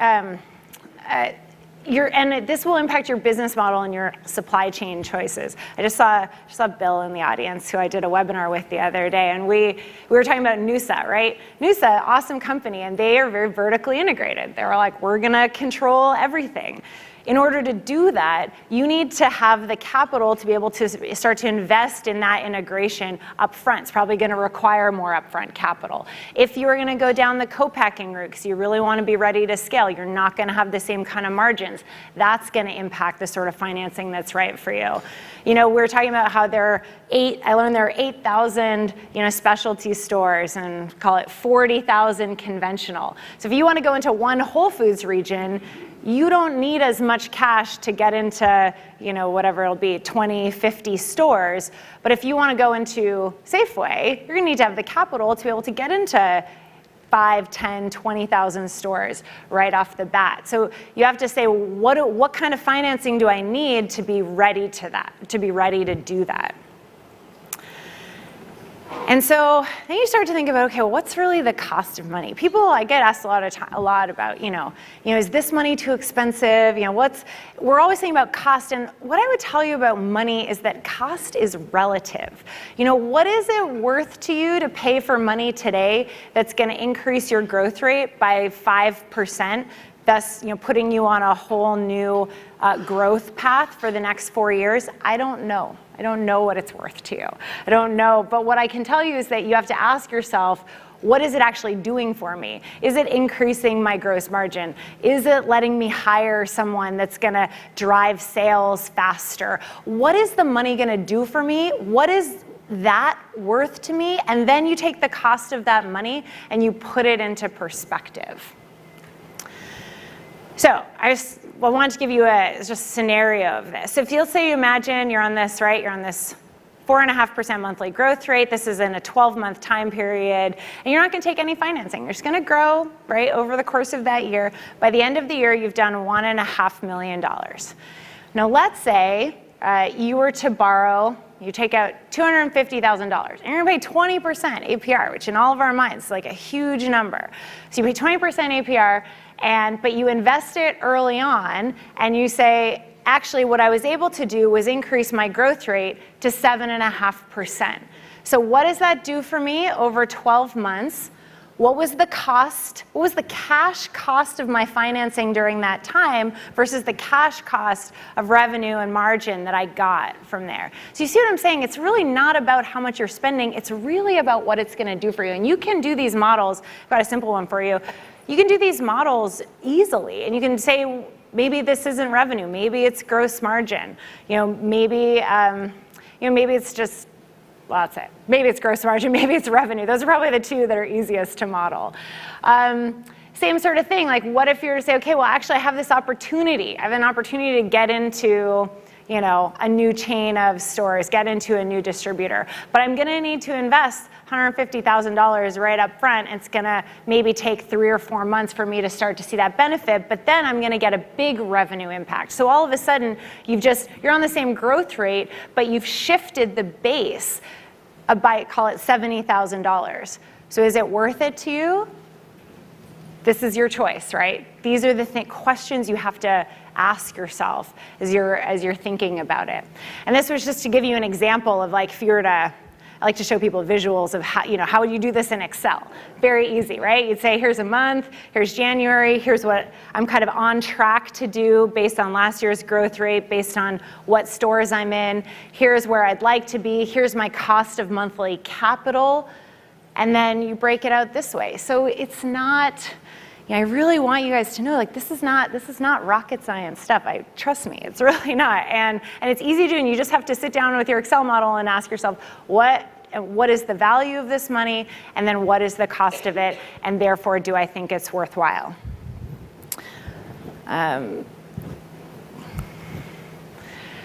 And really, it's important to know that there's no guarantee in life. There's no guarantee that you're going to take money and it's going to do what you want it to do. I like to tell people, and I think I've written an article about it, when I raised our first $1 million from investors, I was like, I'm going to raise this $1 million, I'm going to get to cash flow positive, it's going to be amazing. And I raised $1 million, and I spent $1 million, and I had almost zero revenue at the end of spending that $1 million. So taking on funding is always a risk, and there are no guarantees. But if you never take risks, then why on earth are you sitting here, right? We're entrepreneurs. Of course we're going to take risks. So you just want to be smart about the risks that you're taking. And also, there are some entrepreneurial realities. As an early stage business, let me tell you, you do not know how to spend money effectively. I did not know how to spend money effectively. I'm still figuring out how to spend money in the right way. So I would say as the earlier you are, you want to take less money, try to see what results that you get, try it, and then go from there. And then the other thing is capital is not usually the root of your problem. I talk to so many business owners, like, oh yeah, my big problem is capital. I'm like, is it? Because maybe your problem is sales, or it's marketing, or it's strategy, or it's product market fit. Capital may be part of the solution to your problem, but it in and of itself is not usually your issue. So just something to keep in mind. We talked about how product companies, again, some really great different types of options, and I've given you a chart here. Just here are all the different types of options. When you're thinking about capital, it's, ask yourself, so how much time do I have to invest in getting this capital? I'm about to close an equity round. I've been working on this equity round for 4 months. 4 months of my valuable CEO time has gone into raising money. Now, I don't have the option of taking debt, so I don't have a choice. But how much time do you have to spend getting it? How is that capital going to be delivered to you? Is it a fixed amount of capital? Is it going to be variable? If you grow, is your capital going to grow with you? That is an important question to ask yourself. And then what's the duration? Equity, and we're going to talk a little bit more about it, equity is permanent. I have 77 angel investors in my company. They are never going away. And when they call me, I have to answer the phone. So, something to just bear in mind. And then, right, so these are other questions, right? This question of how much money will I need 6 months from now? It's a really important question. Not just what do I need today, but if I take this money today and I increase my growth rate and all of a sudden I'm gonna have a cash gap that requires double the amount of money 6 months from now, how am I gonna finance that? What is that gonna look like? What does that mean for the type of financing that I should take out today? And so this is just to give you an example, right? So then if you've got some sort of working capital line, you can say, great, I've just paid out my AP, I've got to pay payroll, I'm going to draw my line of credit, and then once my AR pays, I'm going to pay down that line of credit. This is a very efficient way to manage this cash gap as you are growing. So debt versus equity. So a lot of us think equity is free, and I really don't mean to be down on equity. I'm totally equity funded, so I'm all the way down this equity path. But equity investors are expecting pretty big returns. We use the term IRR. It's just internal rate of return. It's effectively an interest rate. So an angel investor says, I give you $20,000 today. By the time you return it to me on some kind of exit, I'm expecting that if I were to have lent you that money over 5 years, I would have made 20, 30, 50% interest, equivalent interest rate as you're going along. And then, you've got different time investments. Look, you may have personally guaranteed debt. That is a very scary thing. On equity, if you don't return your equity and your company fails, that's a reputation guarantee, right? So your reputation is on the line when you're taking equity. And then this was just, again, in perspective. And this is bear with me, guys, these are very simple numbers, so I can give you models on all this. But, in the exit, if you've taken less cash and you're having a smaller exit, often you own more, the relative amount of cash that you are going to take home, which frankly is really what we care about when we're thinking about, valuations of our companies. Someone might have sold for 2 or 3 times what you sold, but they probably didn't take home 2 or 3 times the money that you did necessarily, right? Because they've usually given up more of their company to achieve that high growth. And so again, it's not about good or bad, it's just about different. Maybe you want to be someone who, someone's like, oh, here's this entrepreneur and they grew their company, sort of 5x, and they're amazing, and you maybe just want the notoriety of having built a company like that, and that is a-okay. I'm not going to go through these because I think we're running a bit low on time, but there are lots of advantages of debt over equity. You know when you're going to pay it back. You can plan for the cost. And as you start to grow and you don't need the money, it goes away. It's a very convenient type of financing. In terms of equity over debt, you don't have to repay it on a set schedule. You can take the money and sort of do with it as you will. And there are limits. There are limits to how much debt you can carry. And you might be saying, actually, I want to grow so fast that I need to raise $500,000 today that's going to let me do this. And that is okay. Perfectly good decision. There are some things you cannot finance with debt and you need to have equity for. In terms of what you need to raise money, a plan. Plan is a really good thing if you're going to raise money. Just again, going back to this, what is your funding strategy? Why do you need this money? What is it going to do for you? Talk about a pitch deck. You don't need that for debt, but obviously if you have equity. Accurate and up-to-date financials. Investing early on in a good bookkeeper, or actually learning how to really get your control of your financials yourself, is very, very important and will serve you extremely well through this whole growth period. Tax returns. I can't tell you how many business owners, I know this sounds like bobo stuff, which I hope it does, but how many business owners are into, they're like, oh yeah, I just haven't filed my taxes in 3 years. And I'm like, you should really get on that. It is hard to raise any kind of money if you don't have that in order. And then diligence, documentation, and time and focus. Raising any kind of money is about devoting some time and focus to it. This is not something that you want to say, oh, hey, I'm just going to let my CFO handle that. I'm not even going to think about it. No. Your CEO funding strategy is linked to your brand strategy, linked to your business strategy. You need to be aware of it. You need to be active in the process. Regardless of what you're doing, these are sort of more general rules. You're raising any kind of money. Someone is going to give you money. It really helps to listen to them, to what they want, to what they're saying. More listening, less speaking. Don't get defensive. Fundraising is a project. Project manage it. And then don't take the no's personally, because people are going to say no to you as you're going all the time, and it's fine. Don't even worry about it. Just keep on doing what you're doing. So general principles: get something right, then start to scale. I've seen a lot of companies try to scale too early. I'm pretty sure I might be one of them. And there is actually a limit to how fast you can grow. Just that's a normal thing. And I think that's a quote from Bill, that keep your foot on the gas and the brake.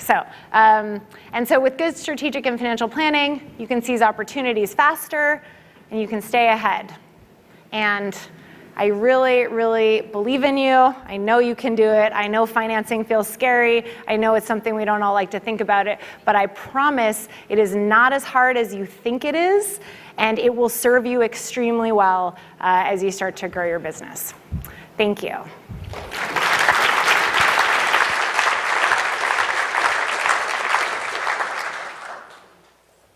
That was great. So it's very important to have a detailed financial model equals Excel hallucinations, you know? I would marry everything Krista said with Gary's sort of rule of thumb of have the revenue, double the expenses, and I would add double the amount of time, and then you'll be okay. So we've had a couple of inspirational stories. We've had some terrific information on funding your business. Now we're going to talk about going to market. This will be led by Victoria Hartman of Alliance Sales and Marketing, a leading national natural and specialty broker. Victoria is a 25-year veteran of the natural and organic product industry with experience driving brand growth, increasing revenue, and expanding product share. She's maintained leadership positions in sales and marketing with companies like Celestial Seasonings, Horizon Organic Dairy, Rudy's Organic Bakery, Charter Baking Company, and Madhava Natural Sweeteners. In April of 2014, she was recruited by Alliance to lead their West expansion and to open and staff offices in Colorado, Texas, Arizona, and California. And she now leads a strategic division of the company offering a comprehensive brand management solution to startup brands with national potential. Victoria?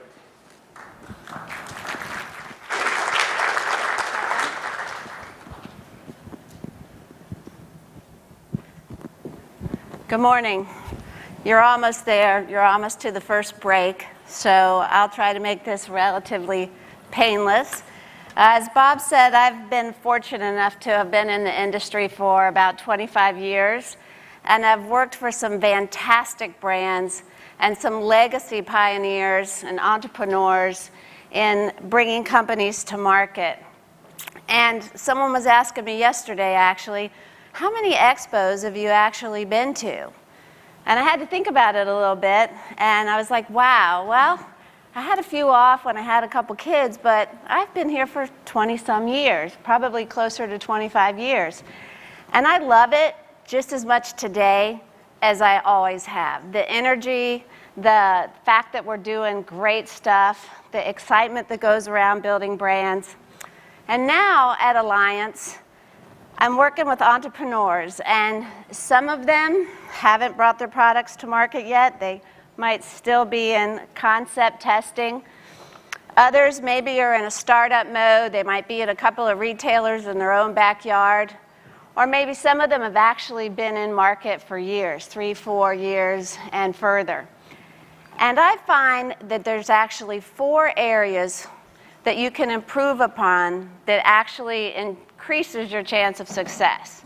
So it's kind of what Gary said this morning, which was get it right initially, and you don't have to correct it down the road. Because when you have to correct it, it can be very, very expensive.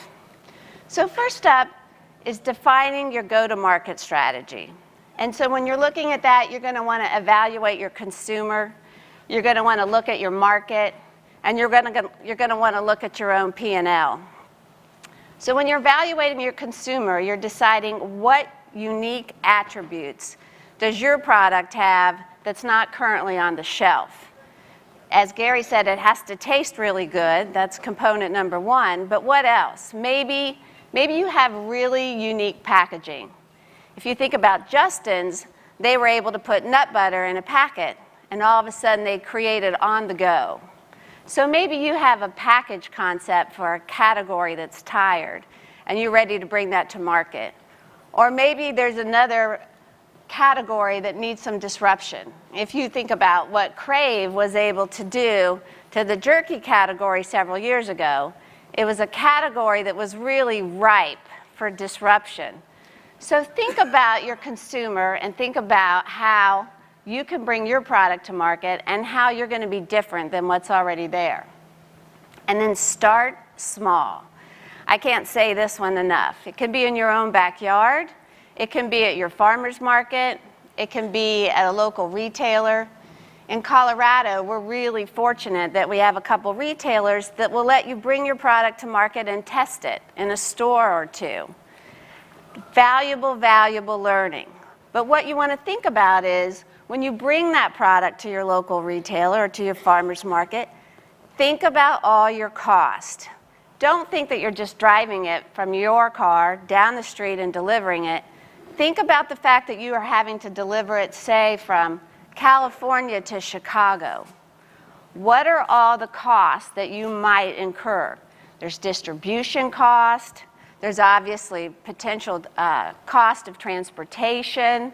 You need to understand your retailer's margin requirements, and you need to understand your own margin requirements. Now's the time to think about that. Think about that even before you take the very first one and put it on the shelf. Because you need to get it right. You need to make sure that your pack size is right. Good way to understand how the category performs is to really know your competition. So maybe look and see what pack sizes your competition has. Make sure it fits on the shelf. Make sure it's the right size so that you turn inventory relatively quickly. Make sure that you don't have to keep some in the back room. These things are pretty expensive to fix once you've gotten it wrong. I spend a lot of my time working with the brands that I do, helping them undo some of these problems. Maybe they didn't think that they had to have a distribution model and the cost associated with UNFI or with KeHE. Or maybe they didn't really think through their pack size. So when you start small, you're able to really spend the time that you need to make sure that you get it right. And understand your cost of goods and all the expenses. Ensure that you put some money in your P&L to promote the product once it gets there. What's the retailer going to be looking for? Are they going to need a free fill? Are they going to want promotions? Think about all of these things now. And then you want to create a success and build on it. You want to minimize the risk for the retailer. So a great example of this is when I was with Rudy's Organic Bakery, and we were deciding to expand outside of Colorado. And one of our markets that we decided was really important to us was Southern California. So I wanted to start small. I went and made the rounds. I saw Bristol Farms, I saw Gelson's, I saw some natural retailers, and this was in the mid-90s or late 90s, and I got a lot of, we have that category taken care of. And I wasn't able to close. I had some great meetings, but I wasn't able to get the job done. So I had to be creative. So you can get creative when you need to. And I went back to one of the retailers that I'd had a pretty good meeting with, a pretty good relationship, and I said, okay, here's what we're going to do. I want you to bring my product in. I want you to sell it for 30 days. And at the end of 30 days, if I don't sell more than my competition, I'll pay for all the product that you sold through your store. And he's like, okay, well, will you guarantee your sales on my shrink at the same time? Okay, yes, I'll do that. And so I did. And I went back in and we were successful. And I was able to bring my product in, and I was able to start small in Southern California, and I was able to build it from there. So it's really important when you're bringing in a new category or a new product or something different or unique that you minimize the risk for the retailer. Next is to educate the buyer and manage their expectations. When I was at Horizon Organic Dairy, there wasn't even an organic dairy category at the time. And we were trying to sell organic milk to conventional grocery stores that didn't even know what organic was. They didn't understand why they needed it in their store. They didn't have any plant-based. Silk hadn't been in the dairy case. It was still over with the aseptic milks in the store within a store. So we were trying to get our product to market into conventional grocery stores. And I spent a lot of time educating. What is organic? Why is it important? But then, and this is really key, I spent a lot of time managing their expectations. And the reason why that's important is the dairy buyers that I was talking to, they only had a couple options on the shelf. They were all white fluid milk. Maybe had a chocolate milk here, but that was about it at the time. And they knew exactly what their velocity was on the shelf. They knew how many cases that they were turning. And so I would have to spend time. There was this one buyer in Texas at Albertsons in Houston, still remember his name.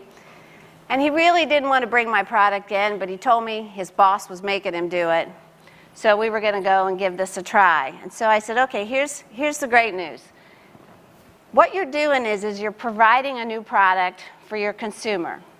And I'm not going to turn the velocity of your conventional grocery milk. I'm not going to turn. I'm going to turn much slower.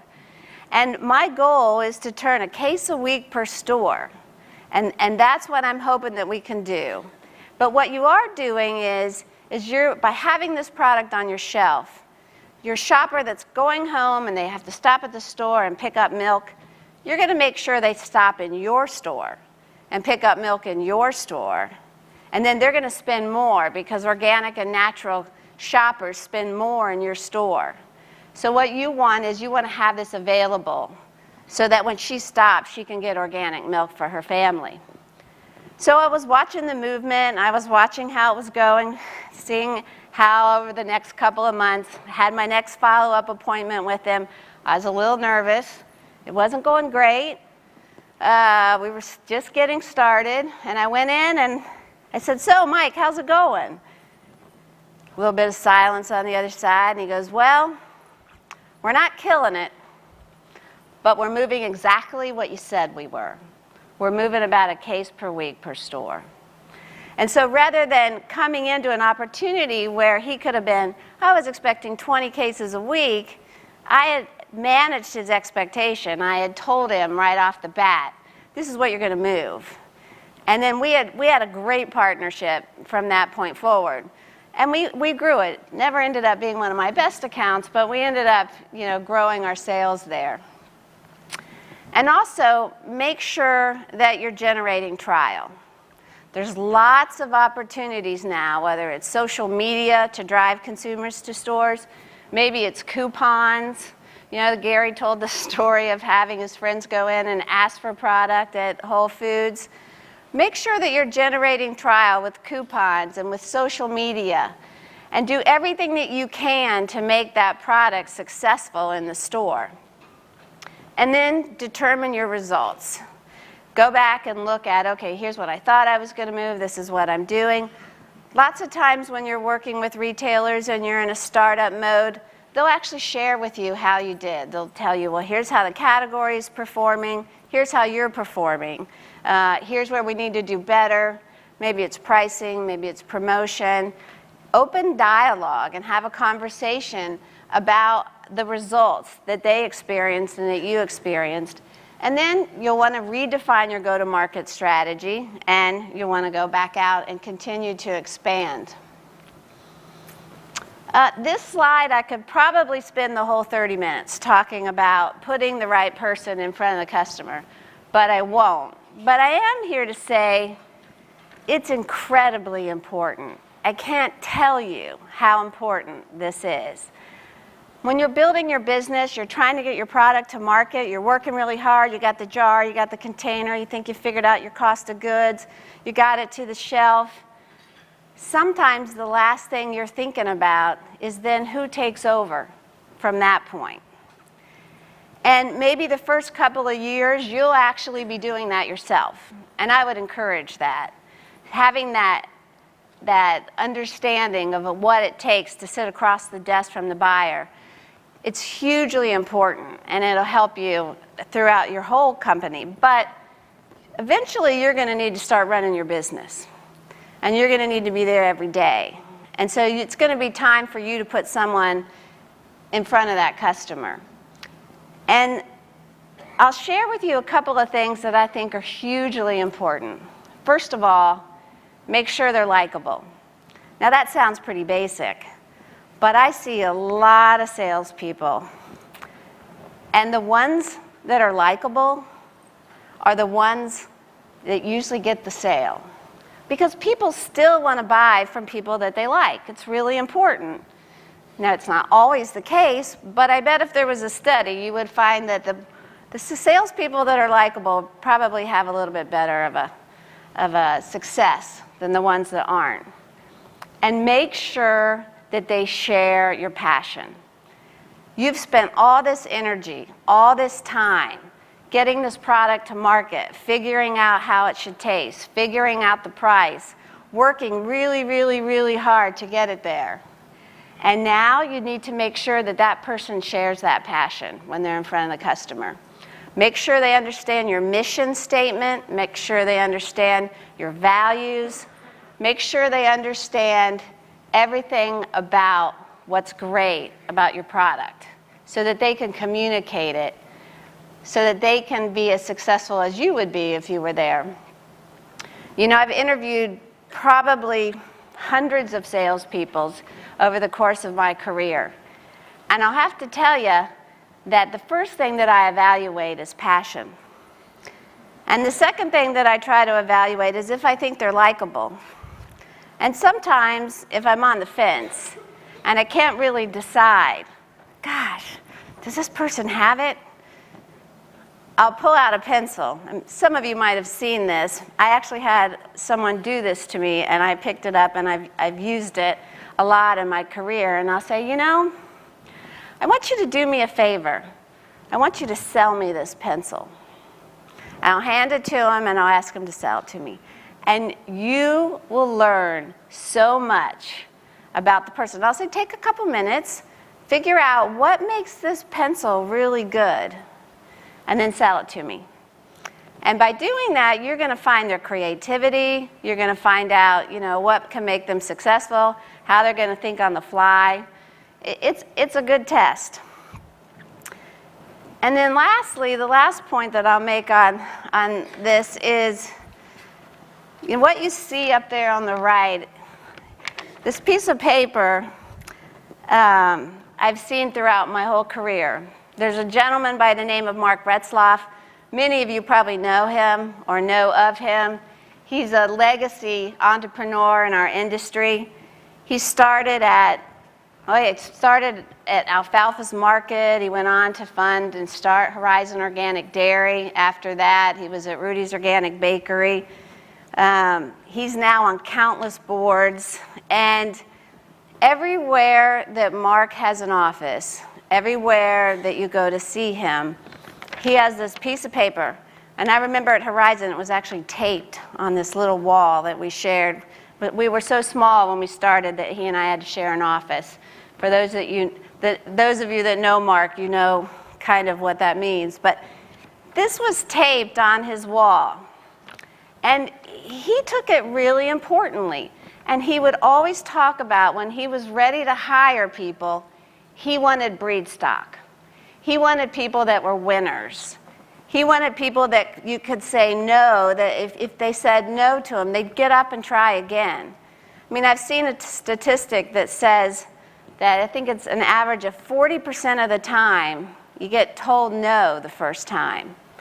You want your salespeople to be able to get up and go back in there and continue going back in there until they problem solve and take risk and turn that no's into yeses.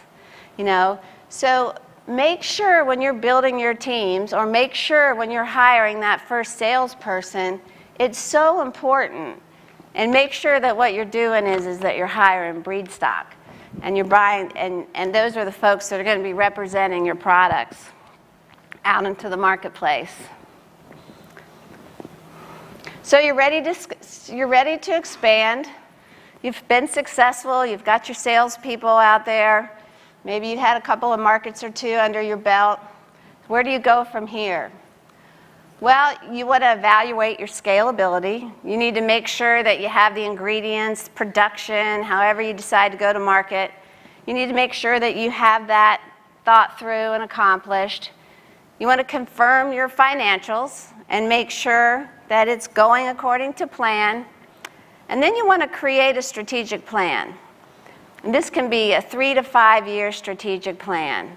And it's hugely important. And it's probably going to change every month or every quarter.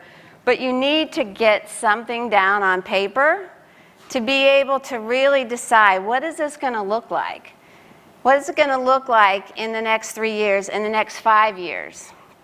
When we were starting Horizon Organic Dairy, and we would spend countless hours with Barney Feinblum, who was our president, going over how we thought we were going to grow.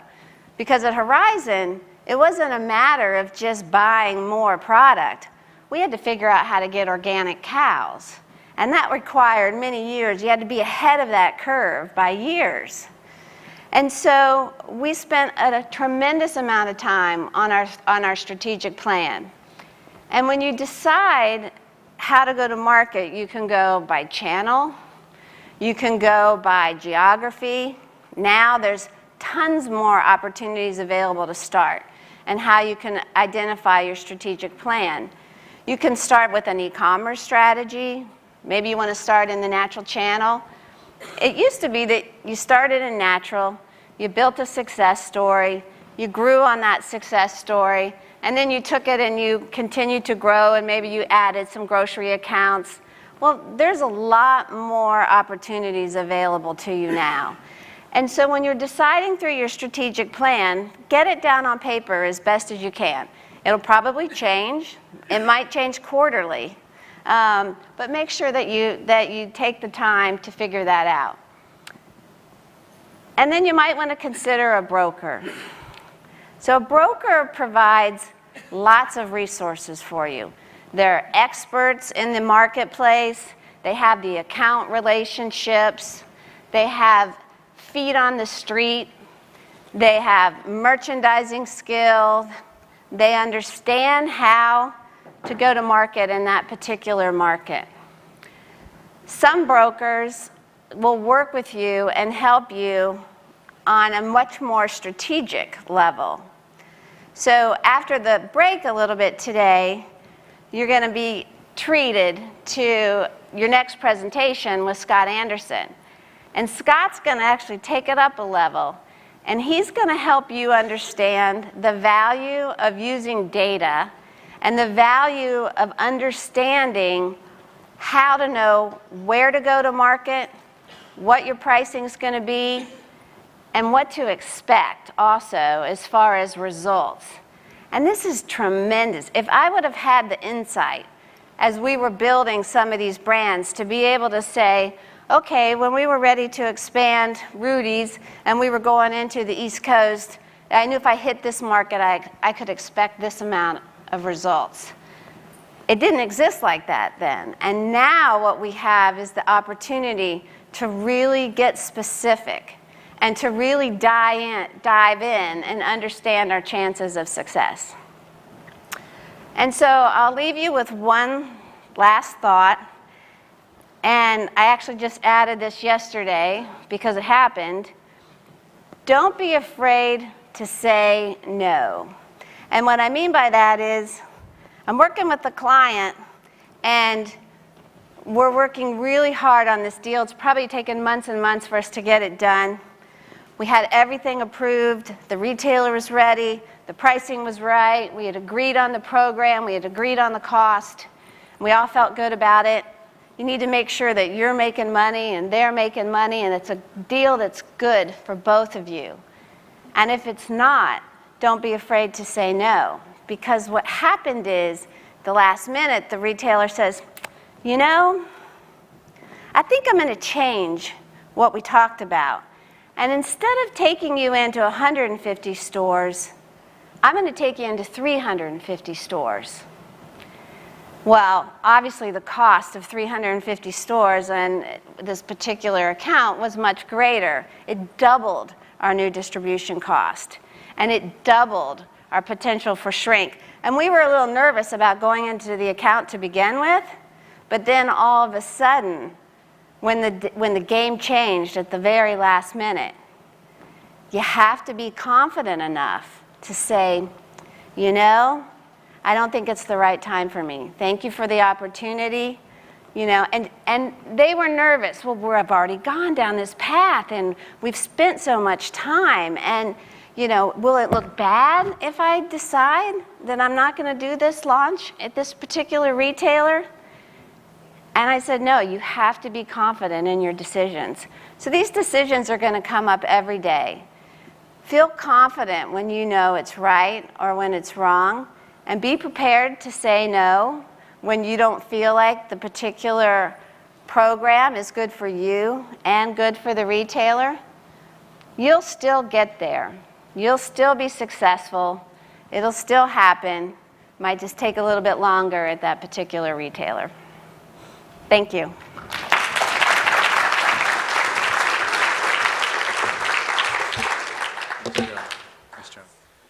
That was really good, Victoria. I think, you know, what I took away was the importance of having a plan, having a roadmap, doing your homework. We've all met so many people who have been so rambunctious where we just want to get out there, we'll figure it out as we go, and of course they end up burning a lot of cash, digging a deep hole, and doom and disaster.